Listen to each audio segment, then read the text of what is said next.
And now, for fans of the most exciting sport in the world, the MMA Live Chat Hour. Listen up and find out what's happening in the world of MMA.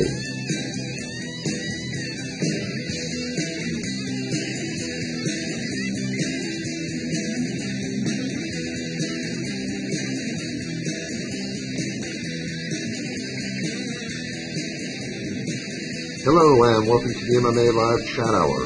I'm Davie and it's Sunday, February 23rd, 2014, the day after the UFC 170 Rousey vs. McMann event. On today's show, we'll be discussing the UFC 170 Rousey vs. McMann event and recapping our predictions for the main card. And if we have time, we'll talk about a couple of other MMA-related topics as well in the Final Thoughts segment. On today's show, we have yours truly and Damon Gazelle. Thanks for taking part in another show, Damon. I appreciate you taking the time to be here and joining me to discuss UFC 170, Rousey versus McMahon, and recapping the predictions that the group of us made on the last show. Go ahead and say hello to anybody that might be listening, buddy. Thanks for having me, Rich, and I want to say hello to everybody watching. Okay. Again, thanks for being here, bud. Okay, this is round 5 of the Season 2 predictions that we've been doing. We'll recap how the crew is doing after 5 rounds of our fight predictions in a minute, but first, here's how we score the results of our fight predictions. Recapping the scoring system. If you pick the correct fighter but don't get the correct method or round, you earn 4 points. If you pick the correct fighter and method or the correct fighter and round, you earn 7 points. If you pick the correct fighter, round, and method or correctly call the winner by decision, you earn 10 points. Here's how the guys did on the last prediction show that we did on Wednesday. David, Damon, and Rich went 5-0 with their picks. Jacob, Alex, Wes, and Murat went 4-1 with their picks. Here's how we placed in round 5. In first place, David Petrulik went 5-0 with 35 points out of 50. Second place, Damon went 5-0 with 32 points out of 50. Tied for second, Rich Davie, 5-0 with 32 points out of 50.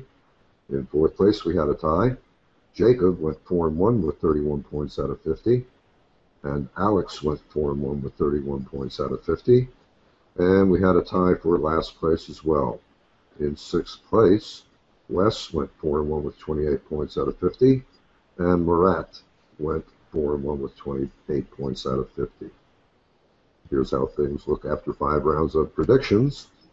In first place, Damon is now 22-8 with 151 points out of 300. In second place, Rich is now 23-7 with 149 points out of 300. In third place, David is now 21-9 with 145 points out of 300. In fourth place, Wes is now 20-10 with 134 points out of 300. In fifth place, Alex is now 14-9 with 107 points out of 230. In sixth place, Jacob is now 9-1 with 57 points out of 100. And in seventh place, Murat is now 7-3 with 52 points out of 100.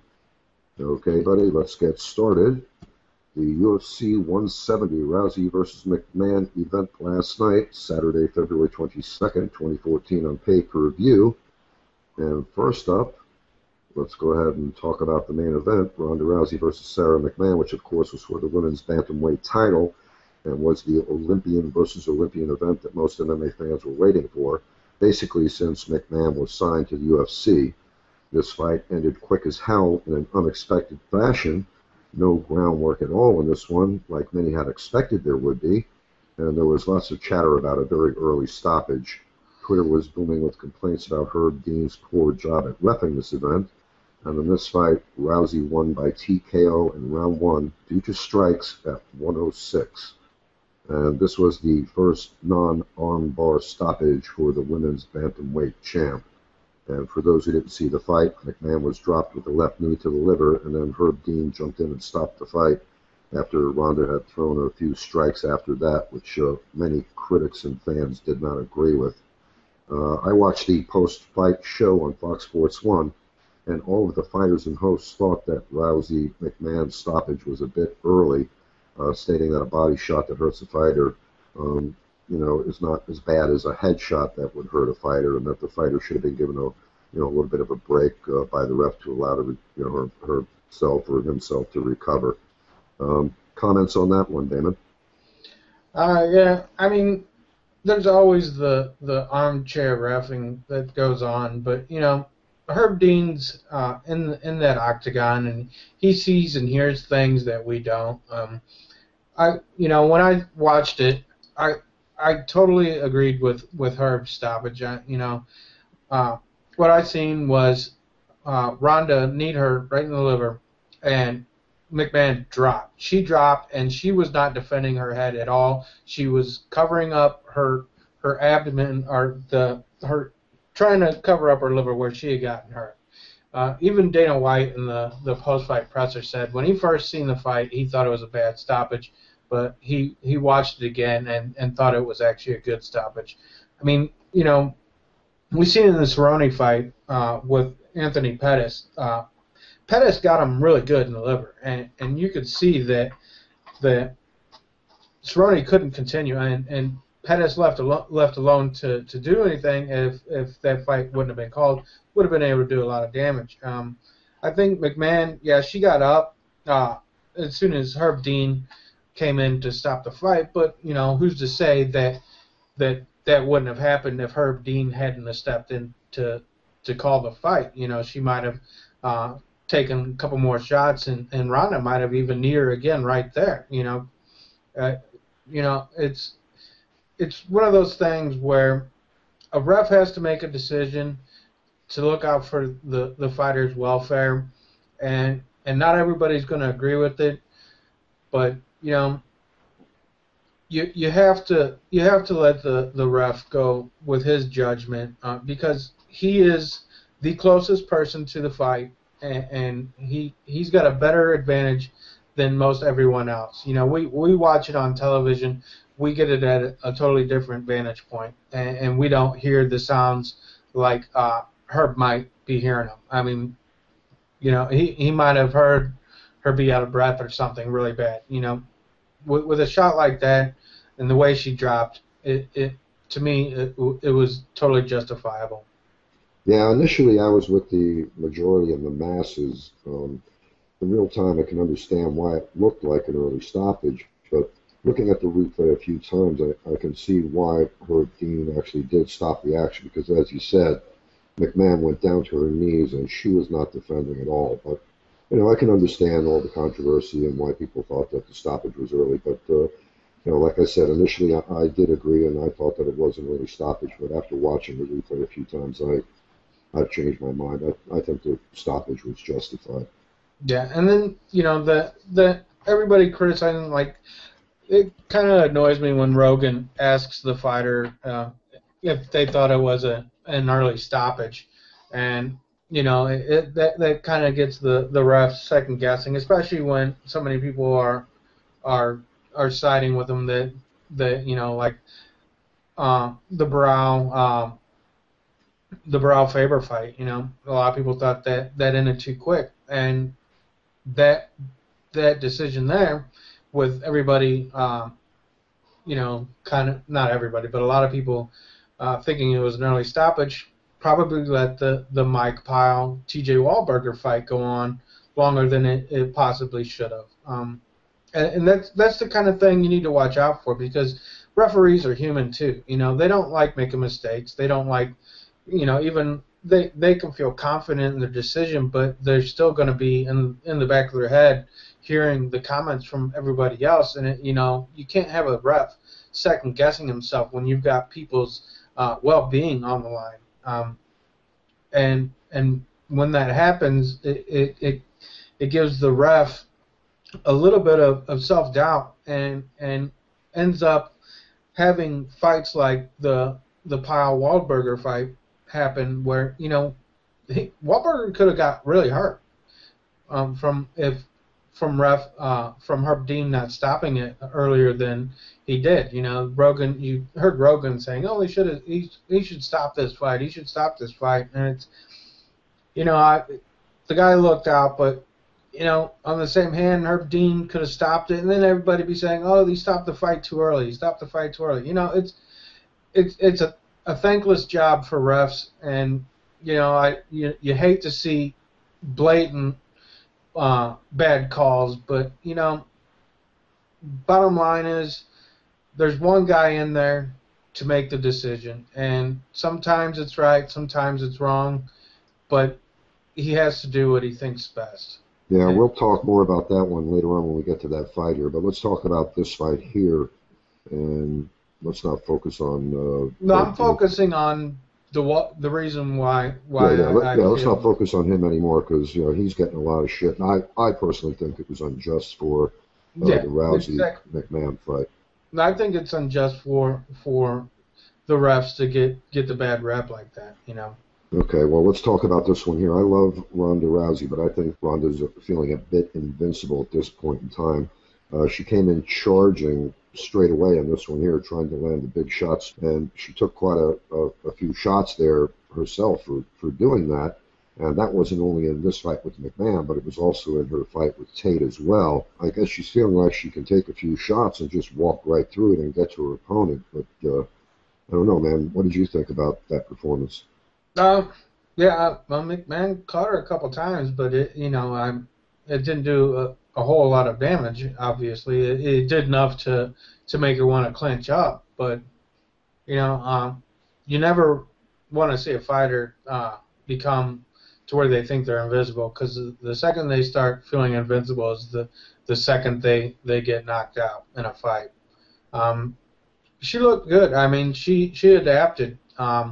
She did feel that those punches coming, and she clenched up to try and close the distance to keep the punches from hurting her more. There was a lot of grappling in the fight. Maybe it wasn't on the ground, but it was two superior grapplers, and looks like Rousey ended up being the superior grappler, at least up in the clinch against the cage. In the clinch she looked good, but she had no luck whatsoever trying to get a takedown. Yeah, how many? I think she tried maybe once, twice. Yeah, she tried that one judo throw up against the cage there, but it didn't pan out because McMann dropped down.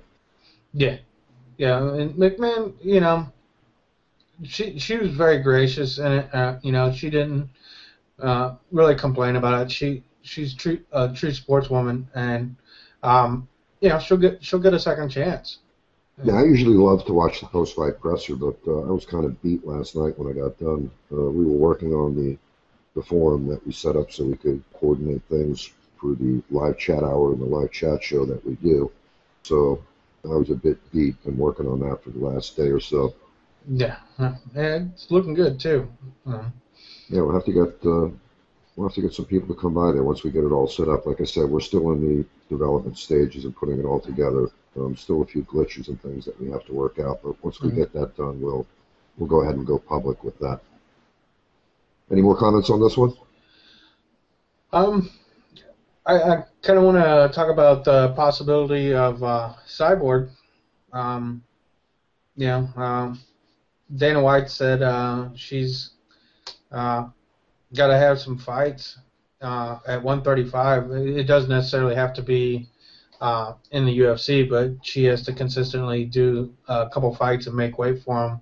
Yeah, before. That's pretty much. I saw that too last night. He's pretty much saying the same thing that I've been stating about Cyborg. I said the same thing. Yeah, right? I thought of you when he said that, when I had read that, and I was like, yeah, that's exactly what Rich said. Yeah, exactly. Yeah, number one, show that you can make weight, and get off the juice. Consistently. And then once you can do that consistently, then win a couple of fights, and then we can talk about coming to the UFC and fighting Ronda Rousey. But even if she comes to the UFC, it doesn't look like DFW is going to take her into the UFC at 135 because he said let her have a couple of fights elsewhere at 135. Yeah. So that doesn't, really say that it's looking like DFW is going to be willing to sign her to the UFC at 135 until she goes out and proves she can make weight at 135 and win a couple of fights at 135. So kind of odd, what is going to happen with her? I mean, more than likely, from what he's saying, she's probably going to have to go out, drop weight, make weight consistently a couple of times, win those fights outside the UFC, and then come to the UFC. But I don't know. I don't see her coming into the UFC getting a shot at Rousey right away. What do you think? In theory, it sounds good, but when you look at the facts of surrounding Cyborg, she's tested positive for steroids in the past, and I am totally against the UFC signing fighters that have tested positive for performance-enhancing drugs. And it's one of those matches that you do want to see, but on the other hand, morally, do you want to see it or not?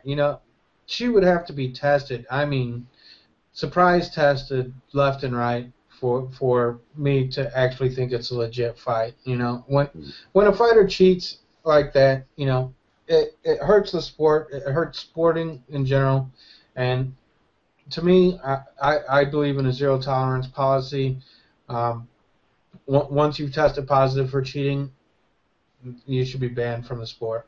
Yeah, and for those who don't know what we're speaking about here, Chris Justino was busted for steroids over when she was at Strikeforce, and she was the champ, and she wound up being stripped of the title for being busted and testing positive. So I don't recall whether or not, was that when the UFC had purchased Strikeforce? I don't believe it was. It was at the very end of 2011. So I think possibly they had purchased Strikeforce. Yeah, they were probably most definitely in talk to do so anyway. Yeah. All right, well, let's go ahead and sum up here how we all did with our picks. Wes, he chose Rousey by 7-3, 4 points. Damon, Rousey by 7-2, 4 points. David, Rousey in 7-2, 4 points. Jacob, Rousey by decision, 4 points. Alex, Rousey by 7-1, 7 points. Marat, Rousey by TKO in 2, 7 points. And Rich, Rousey by 7-3, 4 points. So we all got the right winner. Yeah. And the only one who actually thought that there might be a TKO was Marat. So congrats to him for actually being the only one to be gutsy enough to say Rousey was going to win by TKO. Yeah, that's actually a hard pick to make Yeah. when somebody's consistently finished fighters the way she has. Yep. Okay, let's move on to fight number 2, the co-main event between Daniel Cormier and Patrick Cummins. And as most of us expected, this fight came to an end very quickly after Cormier landed several big shots and dropped Cummins a couple of times early on. Cummins simply was not up to the task for this matchup, especially being that it was his UFC debut. And for some reason, he kept trying to get inside rather than use his height and reach advantage and fight from the outside. And that game plan just did not work with the heavy-handed Cormier. Daniel Cormier won by TKO in round 1 due to punches at 1 minute and 19 seconds. Comments on that one, Damon? Yeah, I don't think Cummins had much of much time to actually try and form a game plan once Cormier came out swinging. Cormier looked great in that fight. Cummins did not. Yeah, I'm not a real big fan of Cormier, but yeah, he definitely looked better in that fight. But is this the benchmark to measure and gauge how well he performed? Because in my opinion, Cummins was just swinging wildly, looking for a big shot, and then he would throw like 1 or 2 strikes and then do a half-ass shoot and try to get a takedown. But that wasn't panning out for him either. So I don't understand what his strategy was. When you're the taller fighter, and he was significantly taller and had a better reach. Why would you choose that sort of game plan? You got to remember too, Cormier was just coming down from heavyweight. He's used to fighting bigger guys. So who knows why his game plan was? I guess maybe he thought he was the better wrestler, and was going to try and go that way. But Cormier, some of his fights haven't been the most exciting in the UFC. Mainly the Mir fight, but his fight against Roy Nelson was actually a pretty good fight, and he didn't finish Nelson, but not many people do. But Cormier in that fight looked really good, and he looked good last night. And I think Cormier, he gets a lot of detractors I don't know what the reason. Maybe it's wrestling or something like that. But Cormier is a good looking fighter. He's got that wrestling ability that scares fire and opens up his ability to strike because of that. And we're going to see Cormier become a contender in the light heavyweight division, no doubt. Yeah, it'll be interesting to see how he pans out in that division because, yeah, he is a heavy-handed striker. So not only that, he's got that wrestling background as well. So, world class wrestling, Yeah. So that should be interesting to see how that pans out. But I actually want to see him fight somebody decent in the light heavyweight division. And again, as I mentioned on the prediction show, I had no idea why this fight was even happening. I mean, it was just a spectacle. I mean, they had to fill the fight card and nobody else. I loved what Chael Sonnen said. I forget what it was, but it was pretty much his summation was, if you don't have the balls to stand up and take a fight on short notice, you're in the wrong game. You should bow out of the UFC. I can see why people didn't want to take the fight on short notice.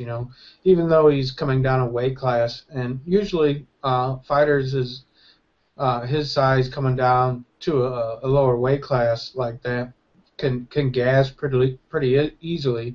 So I mean, these fighters they don't want to lose. They don't want to look bad, and they don't want to take that chance. And I believe Cormier, if he can keep his weight steady and not have to cut a lot of weight before each fight, I think he's going to do well in the division.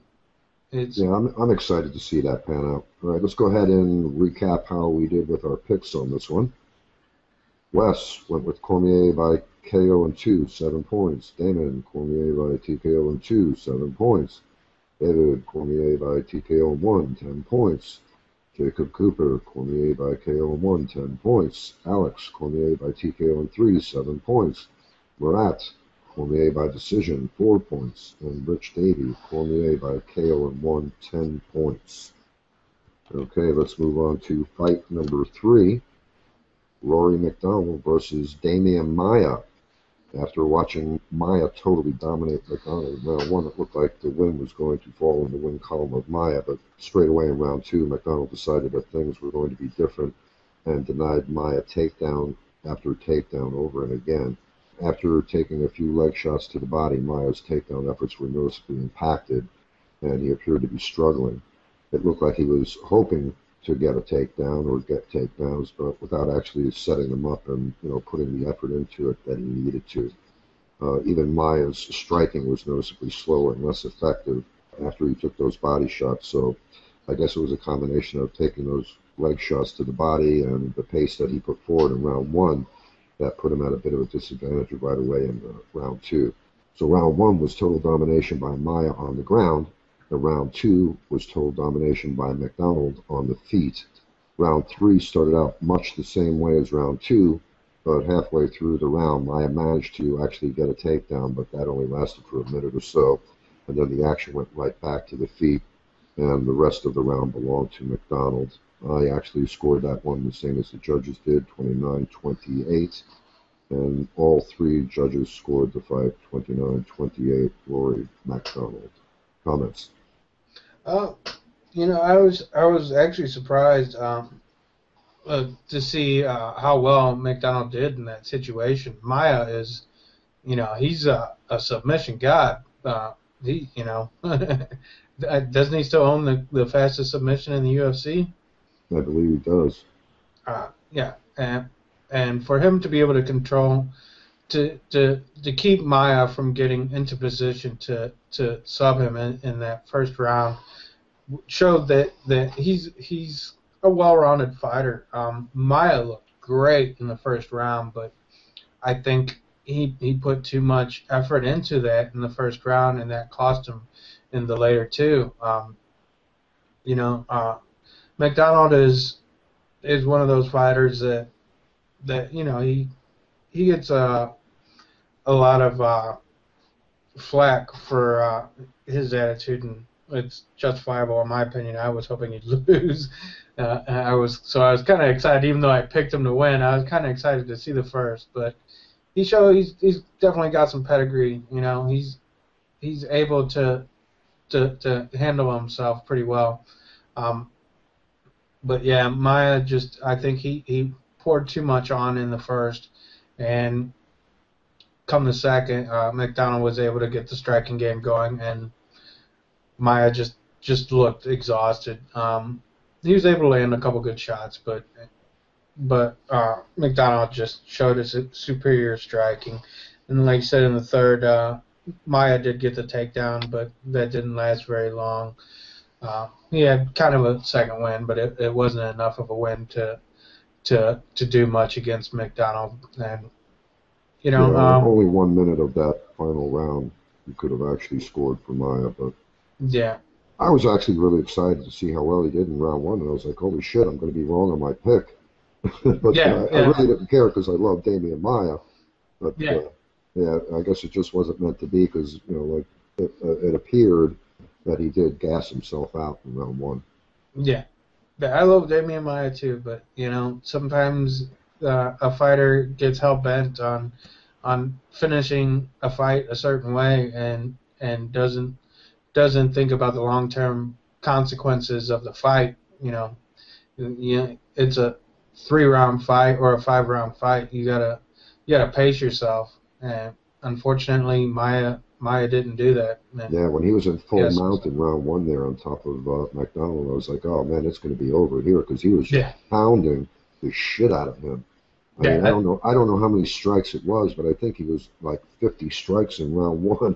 yeah, yeah. I thought he was definitely gonna get him too. I was getting kind of excited. I was hoping for a sub, but McDonald shows he's a tough kid, and he can grapple with the best of them. So where does he go in the rankings now? Because he was ranked number 4 after that last loss that he had. But does he stay where he's at, or does he move up, or what? Um, I would think that I personally I would put him up to number 3 again. Seeing him go up against Maya, who is ranked I believe 6 or 7. He's lower ranked, but he's a totally different type of fighter than what McDonald fights usually. You know, he's a submission guy and a very high caliber submission guy. It goes to show Rory's game is well rounded. So, even though he was fighting a lower ranked opponent, I would definitely think about maybe putting him up one spot. Yeah. All right, well, let's recap here how we all did. And we all saw this one unfolding the same exact way. We all decided that it was going to be McDonald by decision. So all of us went that way, and we all scored 10 points for that one. Thank you, TriStar. Okay, let's move on to fight number 4. Mike Pyle versus T.J. Wahlberger. The critics were questioning why this fight wasn't stopped sooner by Herb Dean, stating that Wahlberger was done and not defending himself in an intelligent manner. And it looked like Pyle actually won this one by power of the mullet. Not a very exciting fight. It was a tactical game plan on the feet by Pyle that paid off, though.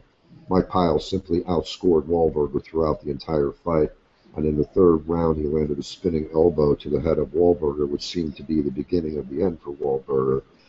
Shortly after that, Pyle gets it to the ground and almost gets a submission, but he ends the fight with some brutal ground and pound. And Mike Pyle won by TKO round 3 due to strikes at 4:03. Comments on that one, buddy? I actually thought it was a pretty exciting fight. I mean, the exchanges back and forth were pretty good. I mean, Pyle did get his head snapped back a couple times, but yeah, Mike Pyle did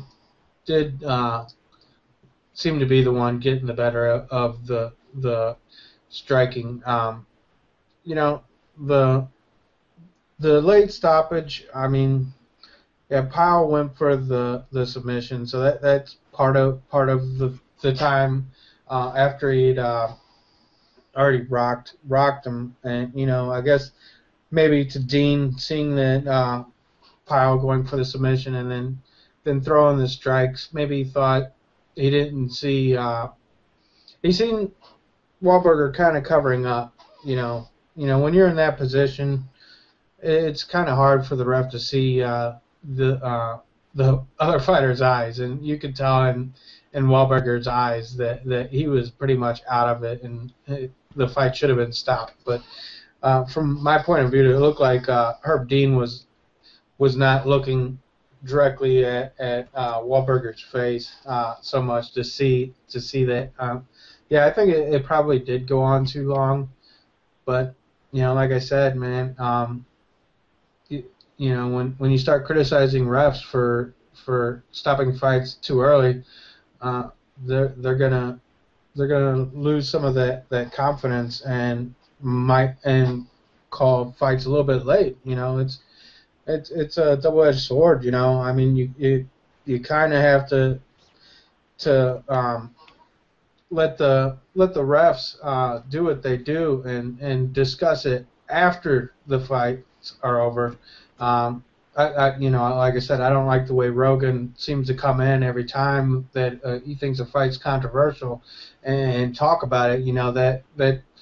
That's not good for the refs. I mean, that's like if me and you were doing a job and somebody else came in and we're talking about us doing this job and kind of pretty much saying we were doing a shitty job while we're still there doing the job. That might affect my job performance later on down the road, later on in the day. I really wish Rogan would stop that and give the ref the ability to call the fights like he sees them without having that little guy in the back of his head going, am I calling this too quick? Am I calling this too late? They've got to be confident, and I think those post-fight interviews mess with a ref's confidence to a degree that leads to some bad calls. Yeah, wasn't that the fight where he was actually flash knocked out and then came to again? And the Wahlberger? Yeah. I don't know if he was flash knocked out. On the ground. On the ground I'm talking about, when he was ground and pounding him out. No, he was ground and pounding him. I don't know if he was ever out. I thought I heard Joe Rogan during the color commentary state that it looked like Wahlberger was unconscious and then came to again. Yeah. I think both Goldie and Joe said the same thing. First, believe it or not, Goldie was the first one to say it, and then Joe, I believe, actually backed him up on that. Yeah, I mean, like I said, it depends on where Dean was positioned to see that too. It's possible he did not see that. Because you've got to be able to see the fighter's eyes. If the eyes aren't rolling back in the head, that's one of those telltale signs that a fighter's out. Yeah, it's kind of hard to see, though, when a guy is face down on the mat. Exactly. It is, and it's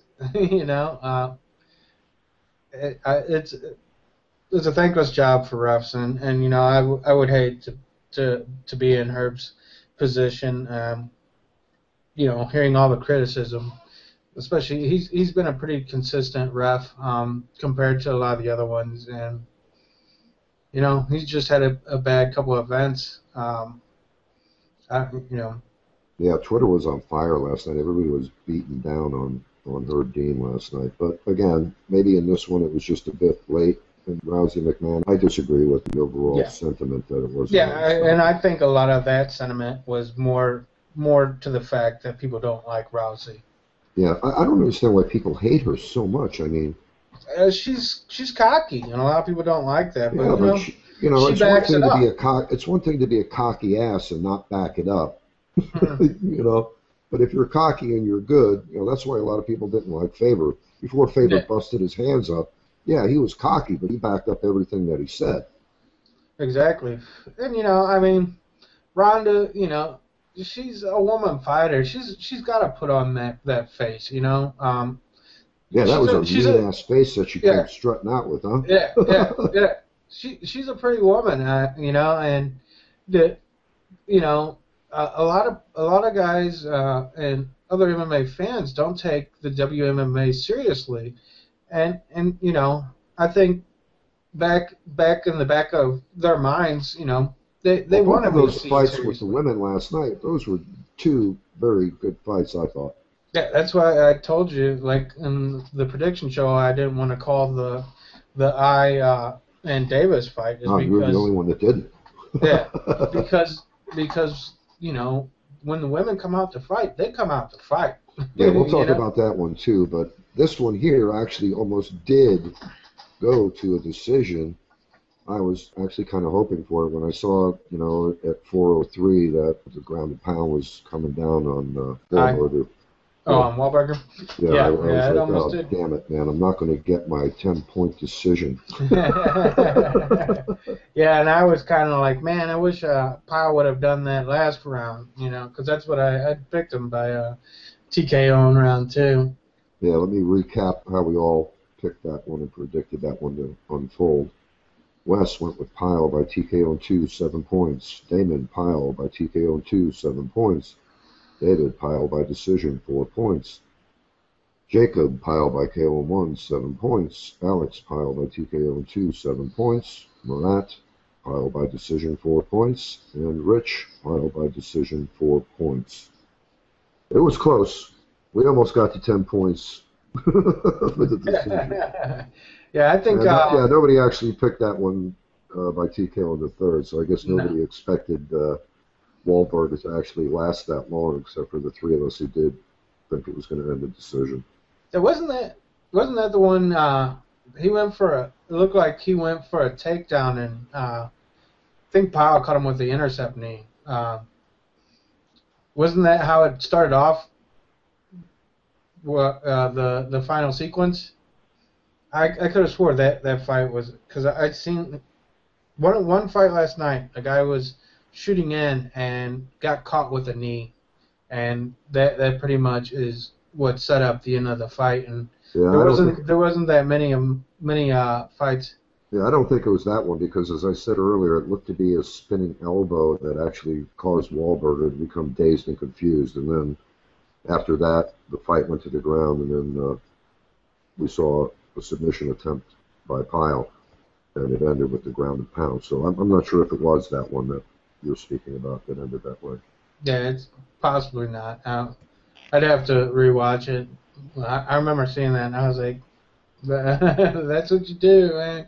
I've always, when I used to dislike GSP, I've always wanted to see somebody do that. But you know, I like GSP now, and you know, uh, he's grown on me because he's such a likable guy. But you know, I always liked GSP. the, I never understood why everybody hated him so bad. I mean, it's look at the the guy's record. wrestling. He was Yeah, always, he was always a winner. He always won almost every single round that he was in, with the exception of his last 2 or 3 fights.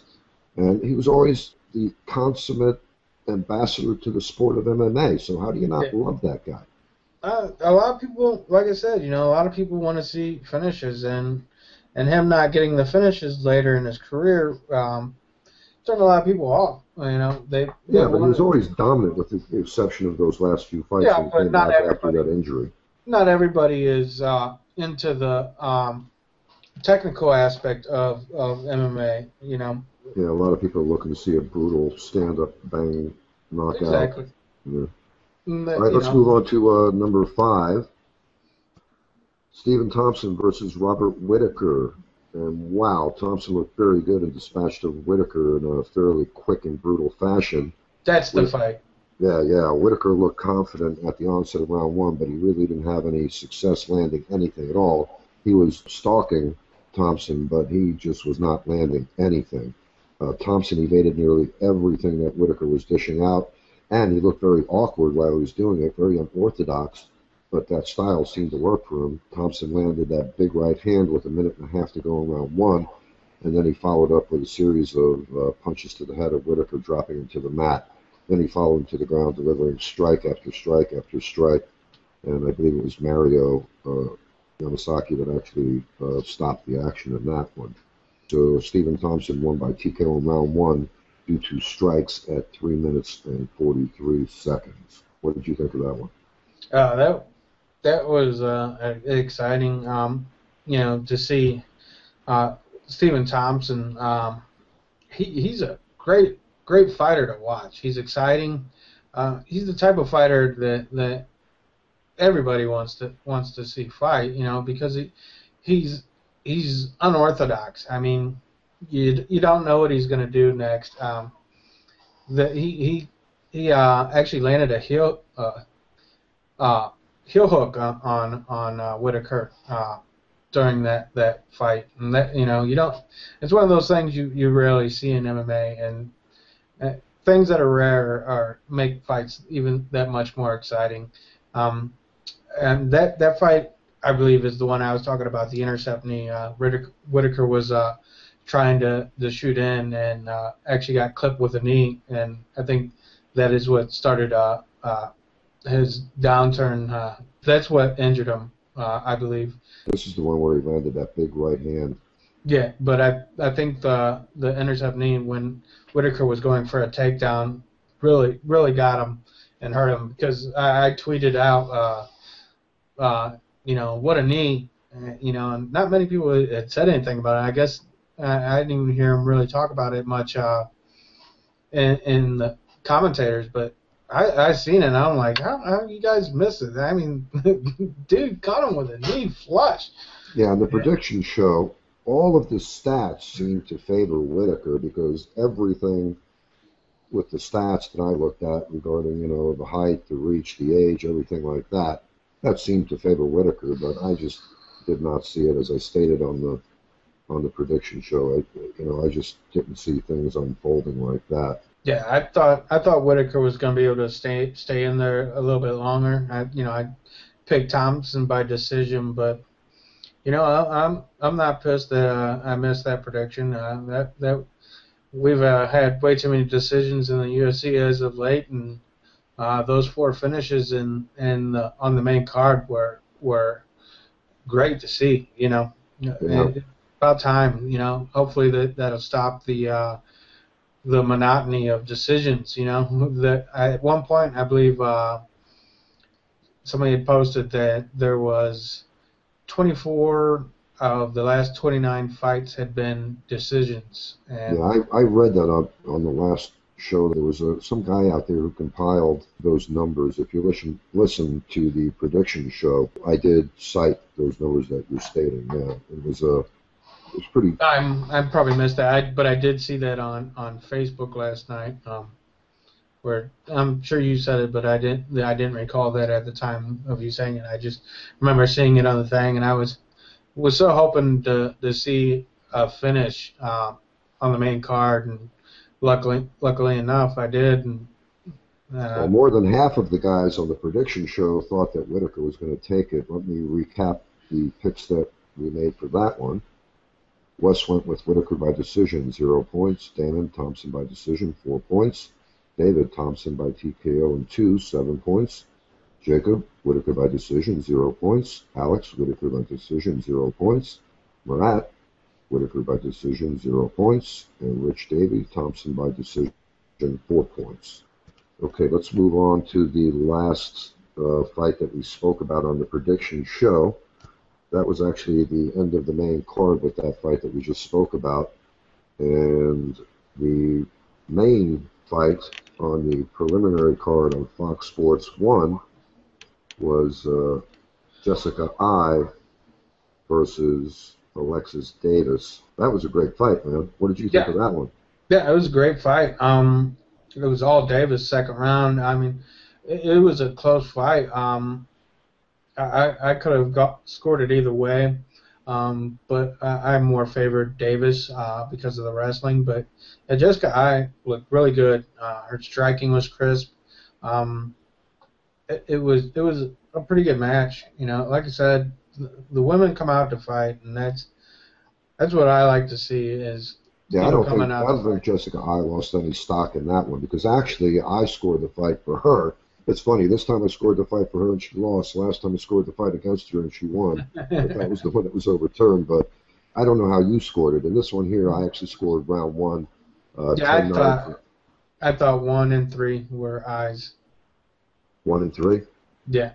Yeah, I actually scored round one, 10-9 for I, but that was a close round. It could have gone either way, so maybe that was the round that caused her not to get the win. I scored round two, 10-9 Davis, and in round one, I didn't expect the fight to be as much of a stand-up game as it was panning out to be. And then in round two, we saw Davis actually go to the ground and do some groundwork there. And that was more how I was expecting the entire fight to go. But round three, I actually gave it to I, and on my scorecard, I scored a 29-28 I. But it was a close fight, and Yeah, I it thought was she was closer than I more. expected it to be. And either way, you really can't be unhappy with the way that that one unfolded regarding the outcome of the scores. But Davis won that one by split decision. Uh, Obviously, one of the judges also agreed that I had won that one. The scores by the judges were 29-28 Davis, 28-29 I, and 29-28 Davis. Yeah, yeah.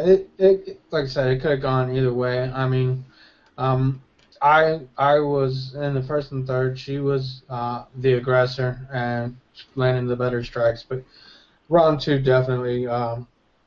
There's no question about who won that round. Alexis Davis definitely So how did you controlled. score that one? You said you scored it for I, right? Yeah, I scored it. I was thinking I had won it. I thought she had won rounds one and three, Yeah, I thought but so too. it is what it is. I'm not a judge. I scored a lot of times by heart, and looking knowing the rules, from I fights know I've seen in sometimes past. I'm bad at my scoring because I have a favorite fighter that I'm scoring the rounds for. But on this card here, I really didn't have anybody that was I was a big fan of. I didn't think that was all that bad of a decision, split decision like that. But Mhm. I thought Jessica I did enough to win that one. Yeah, you never know with the judges because aggression sometimes is the thing that will trump. Wrestling sometimes is the thing that's going to trump. Yeah, you never know. In a close fight, one takedown could be the difference between a win and a loss. Um, but I thought Jessica I actually uh, was the aggressor in rounds one and three, and was outstriking Alexis Davis. But Davis was staying in there, making it a close fight. Close fights, you really can't be too disappointed in the decision unless you have a favorite fighter. But it is what it is. Yeah, I even picked Alexis Davis by decision on the prediction show, and I kind of expected her to win because I thought it was going to be all Yeah. ground game. But I'm not really upset. I would have liked to see Jessica Eye to get the win to overcome all that bad press that she got about the failed post-fight drug test. But for those who don't know, that fight took place in Texas, and Texas has a ridiculous threshold for marijuana metabolites, and most states are 50 nanograms per millimeter. Nevada is 150, and UFC suggests that the standard should be 150. But Texas has set a ridiculously low standard of 15 nanograms per milliliter, and Jessica actually tested for 16 nanograms per milliliter. So, man, that could have just come from her hanging out in the room with some people smoking weed. So, Exactly. And that's like I said. That to me, that's not a performance enhancing drug. That's more of a recreational. We've got more and more states legalizing it for medicinal. We've got two states that have legalized it. Washington and Colorado have both legalized it for recreational. Even the president has weighed in on it, saying it's up to the states pretty much on it. He would advise his daughters to do it, but he himself has done it. A lot of past presidents have come to light. I think every past president since Clinton has actually done has done it. I mean, it's one of those things. It's yes, it's illegal, but should it be counted as a a drug that they test for fighting? Um, I don't yeah, I believe think they so. need to. I think they need to get rid of that altogether because even even with that ridiculous standard that Texas has for the threshold of acceptability, at 16 nanograms per milliliter, that tells you she's not a heavy marijuana smoker or user or didn't smoke before the fight. You know, so. And you don't know if the fighter lives in a state that allows medical marijuana, and if they've got an exemption card to where they can actually smoke it for a medical condition like anxiety or something. Yeah, and even if she did have a... If she did and quit like a month or two ago, she could still have those levels. Yeah, but even, you know, like I say, if she did have a medical marijuana card, I guess is what they're calling it, she would have tested much higher than that if she was actually smoking frequently, because, like we said, 16 nanograms per milliliter, that's like a contact buzz. Exactly. It's nothing to get your panties up in a bunch, but I mean, you know, Texas, they do things different. It's not like she was camped out with a bong and a lighter. Yeah, exactly. They do things differently down there, and hopefully the UFC takes note of that and maybe tries to remember who's done what and tries not to book those fighters down there. Yeah, I think it was actually Wes on the last show who said, not everything is bigger in Texas. And he was referring to the threshold level for marijuana metabolites. I thought that was kind of funny. Yeah, that's an incredibly low number, and it's ridiculous. That shouldn't even be acceptable, but I guess they're hard on weed in Texas. Yeah, I really think they need to stop testing for that, because that kind of makes you think they're never going to legalize medicinal marijuana in that state with the unacceptable archaic threshold that they have set. Yeah, but you can have a 3.2 blood alcohol or whatever, 0.32 blood alcohol, and everything's okay. Yeah, more people die directly and indirectly from alcohol than they do from weed. Nobody has ever died from weed. No. You can actually drink yourself to death with alcohol. It's really kind of a funny standard, but again, prohibition didn't work, which is why they brought back, I call it the liquid drug, alcohol. And again, prohibition isn't working with marijuana either. We're throwing more and more people in jail for a crime that there really is no victim for. And you'll get these people out there who say, because there's a 4% to 9% level of addiction that's been documented with people who do smoke marijuana, that's not an addiction to the drug. That's more than likely attributed to an individual who has OCD and would be addicted to any sort of substance, no matter what it was. So that's not a legitimate argument for people who try to say that marijuana is an addictive drug. It clearly is not. You know, I can see Texas maybe being harsher on it because it is a border state, and they do happen to have a lot of cartels south of the border that do a lot of smuggling. Maybe that's one of the reasons why they are so hard on it. But yeah, you know, get with the times, people. Well, legalize marijuana and all this shit will stop. All the tunnels under the border, that would all come to an end. It would just be person smuggling at that point. Exactly. I mean, get with the times, people. You know, we're not in the 30s. You know, the oil companies, they might still be running everything anymore. Yeah, the oil companies might still be in the pockets of the politicians, but we're in an age where we need to find renewable resources to... Oh, yeah. Did you see the news? Colorado is booming about the amount of revenue that's coming in from the legalization of marijuana. They're saying has far exceeded anything that they ever thought they would generate in revenue. Oh, and just think, not only revenue, the other things that you can do with it. I mean, hemp is the strongest fiber in the world. You know, ropes, they still make ropes and everything out of hemp. Clothing, I mean, any number of things you can do. Hemp's not illegal, but being able to grow so they can get that, and, you know, the hemp oil, you know, they can make plastics and stuff like that out of it. I mean, the things they can do with it, it's a renewable resource, you know, whereas oil isn't. And that's one of the things. If we're going to stop our oil dependency, I think that's one of the steps we need to take is finding things that are going to help. And you know, it's a weed. You know, that you can grow that stuff pretty much anywhere and cultivate it and use it. Like, part of the Model T, it actually ran on hemp oil. And it's part of our past. Um, Well, it and wasn't really outlawed. I mean, actually, I think it was back in the 20s or 30s. It was actually weed was sold in Prince Albert cans. yeah, it's all oil companies. They seen it as a threat to their profits, and they knew politicians and lined their pockets and pretty much had it banned. I mean, for real. I mean, they've been using marijuana for like 800, 8,000 years, something like that, for indigestion and everything else. They used it in Egypt.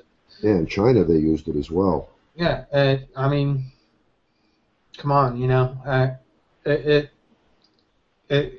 it's just, it's You know what it really crazy. is all about, bro? Hmm. It's about generating revenue and stealing people's assets. That's what it's all about. Yeah, The that's governments use this excuse about this war on drugs when bullshit. There's no war on drugs. It's a war on marijuana, and the reason they do that is because it's harder to conceal large quantities of weed, and they can go in and bust you for lots of marijuana. They can steal your house, your bank account, and your property. uh, and the thing too is that it's a lot harder for them to control. Um, and in the commercial aspect, because you can grow it, and if they allowed people to grow it, they would have to give people tax stamps to be able to grow it. Yeah, To that's where probably going to go away. I don't even think they're going to have that tax stamp thing around anymore once more and more states decide to legalize it for medical purposes and recreational purposes. Because, as we were saying, the country's in a big hole economically and financially right now. And mm, there's no way through raising taxes on existing taxes and sin taxes are they going to be able to recoup and regain financial stability. They need a new source of revenue, and that new source of revenue is probably going to be weed. yeah, but well, like I said though, is the one, I think one of the main problems is that they fear that they won't be able to control who grows it and who sells it, because if it's legal, and you get a seed and you put it in your garden and you start growing your own weed and not paying taxes, and Well, uh, almost all of the states that do have medicinal marijuana and recreational marijuana, you're allowed to grow, yeah. and So, without a tax stamp. but I think that's one of the things that's holding it back. If they made it to where you had to actually, if you were going to grow it, you actually had to have permission and have to pay a certain amount of tax on sales of it. I Well, mean, that's how they actually came to the prohibition of marijuana. They put out a tax stamp well, they to put out a allow you tax to stamp. allow people to grow marijuana, but you couldn't They, get a tax stamp. that was the thing. They put out a tax stamp, but they wouldn't give anybody a tax stamp. Exactly, exactly. All right, let's wrap that one up. And we didn't actually back to the fight. We went a little off topic there. Yeah, but it's a good topic. Yeah. But back to the fight. We didn't actually include this one in the prediction contest, but we did give our predictions with the exception of Damon. Wes, he went with Alexis Davis by decision, 10 points. Damon was non-committal, 0 points. David went with Alexis Davis by decision, 10 points. Jacob Cooper went with Jessica I by decision, 0 points. Alex went with Jessica I by decision, 0 points. Marat went with Alexis Davis by sub and 3, 4 points. And Rich Davie went with Alexis Davis by decision, 10 points. So, Theoretical points. yeah, right, theoretical points. Those won't count. No. But I wish they did. That would have Yeah. given me a big up. I That would have like put that would have put me in first place, tie in first place with. Oh no, I still no. That would have put me in second alone. yeah. I would have had to have picked, and I would have picked Davis by decision. Yeah, I mean everything looked when looking at all the numbers and the stats and everything with the careers and records, everything favored her. Yeah, I don't like to pick fights I don't have to. You know, Yeah. I like to see how things unfold. I'm not much of a person that actually likes predicting fights. I like seeing how they unfold. Yeah, I was Um, never into predicting fights either, but being on MMA sites and being moderator and admin of several mhm. MMA sites, you just get into it because that's what a lot of MMA fans want to do. They want to tout themselves and show how they know so much about fights, where 9 times out of 10 it doesn't pan out that way. But every once in a while you come across a few guys that actually do know their stuff when it comes to making fight predictions. Yeah, with me, the way I look at it is, if I'm predicting a fight, that means I'm making somebody a favorite, and I'm a favorite of fights. I'm not a favorite of any fighter. There are fighters that are up there that I like better than others, but I like all fighters, and respect them for what they do. It's a tough business, and what they do to give us pleasure is, I don't want to pick somebody over another person, and uh, unless I don't really like the guy. Yeah, I'm pretty If much I the feel like same way. I watching. mean, I've got maybe 3 fighters that I really like, and I won't mention them here because it'll make me sound like a bad guy. Mhm. But I've got only really 3 fighters that I'm really a big fan of because they dispatched of characters that in MMA that I don't care for. And I'm pretty much like you, bro. I like all the fighters. Don't like to pick one over the other, but a lot of people want to hear predictions on fights and Yeah, all the yeah. stats and things like that before the events take place. The No, only fighters I really don't care for are the shit talking fighters that are just yeah, rude, disrespectful, and yeah. bring a classless mentality to MMA, which I don't care for. Yeah, I believe the martial arts part of MMA needs to actually, a lot of traditional martial arts, they do have discipline. You know, uh, And they train respect because several fighters that I've interviewed, they all have said the same thing to me. yeah, I've had a buddy. Well, I got a buddy that he's third dan in Kuxulan, and he doesn't like watching the UFC because of the disrespect that fighters show. Yeah, And you're seeing that a lot more. And I saw a couple of comments out there by some people on the internet are saying that UFC is going downhill, turning more into a WWE type mentality with the lack of respect that martial arts actually imparts upon its fighters. So I mhm. kind of agree. But you also have to think too, though. Wrestling isn't really one of those ones that they train the discipline as a respect type of thing, other than respect the ability of your opponent. Yeah. But that is a martial art. I mean, not every martial art is the ones you think of when you first hear martial arts. Yeah, most people when they think martial arts, you're thinking of Asian type Yeah, style fights. exactly, kung fu. But not all fighting is that style of martial arts. You got boxing where there's tons of disrespectful guys, and it's I favor the styles that, like Machida, is a respectful fighter. I Yeah. mean, GSP very respectful. All right, well, I think we've reached the end of the show here, buddy. We're not going to do a final thought segment because we kind of did that all Yeah, throughout the show. yeah, exactly. Yeah, there's no reason to. I have nothing else to discuss. We discussed it here. Well, it was pretty good. I had a good time, even though it was just you and me. Yeah, I wish the others could have made it, but shit happens. Yeah. Well, maybe we'll get them all in the next show. I know some of them didn't watch the event because they didn't want to pay for the pay-per-view to see 1 or 2 fights that they were interested in. So that could be why some of them didn't join us. Maybe they didn't see the fights at all. It could have been the men's hockey game too for the Canadian. Yeah, there's a moose on the top of his hoops. All right, buddy. Thanks again for joining me. We'll do another prediction show for the next event, and we'll get together for that one. But for now, it's time to say goodbye, bro. So go ahead and say goodbye. All right, goodbye to everybody watching. Hope you enjoyed the fights. And goodbye to you, Rich. Thanks for having me on. All right, my friend. Have a good one. You too. All righty. Bye-bye.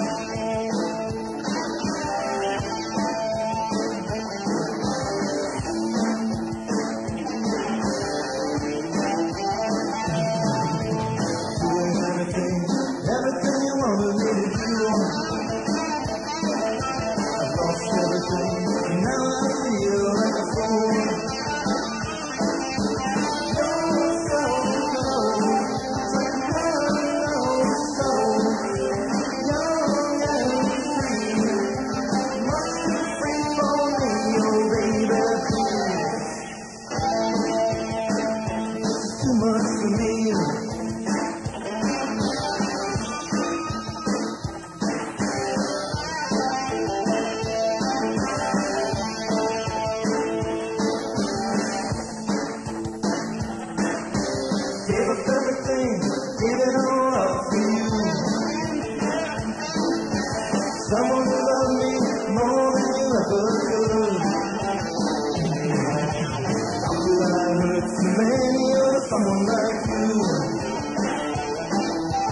This is